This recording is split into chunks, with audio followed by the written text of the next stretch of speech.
Hello everyone and welcome to another video after 6 months. A lot of you have been asking me to do a video explaining how I do my labels at home, and it is finally here, so don't forget to subscribe for more and let's get started. First of all, I want to start by showing you not my cut, but what kind of paper I use to print my labels. It is this brand called Zicoto from Amazon. You can find the links below. They have 3 types of paper. It is the frosty clear, the matte and the glossy one, which is the one I use the most. I like this paper because it is very high quality and also it shows you what kind of settings to use according to your printer. The first thing we are going to do before even putting our design in any software is actually measuring the label on our jar. So if we want to do a custom size on our jar, we will take a paper, a pencil, a ruler and a scissor and actually put the measurements on paper to see how it will look on our jar. This way, as long as it is a rectangle, you can create any custom size that it is unique to your jars.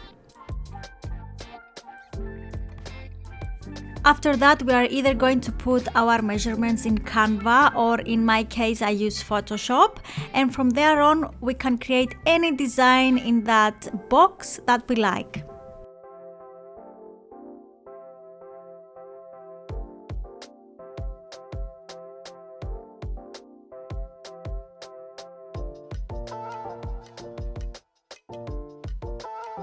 When you feel like your design is finally ready, we are going to prepare a file on how to stack our labels so we can print them.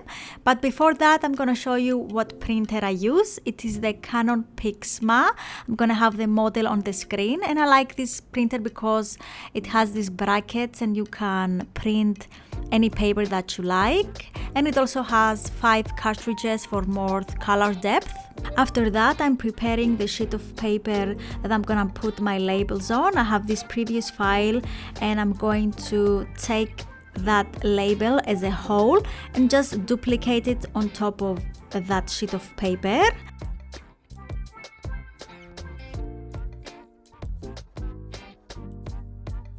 Make sure to test on some simple paper before printing on your final label paper to minimize any waste, and according to your printer settings you might want to do some few adjustments to have the perfect result in the end.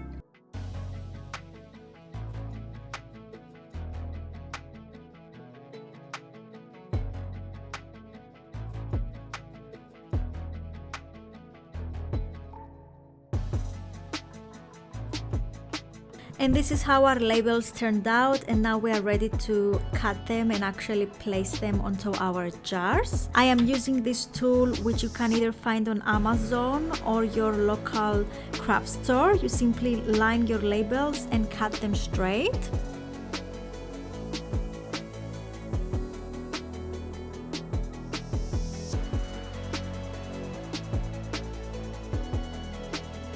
And this is the final result. I hope you enjoyed watching this video and learned something.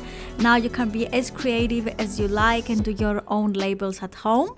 Don't forget to like and subscribe, and I will see you guys on the next video. Bye bye!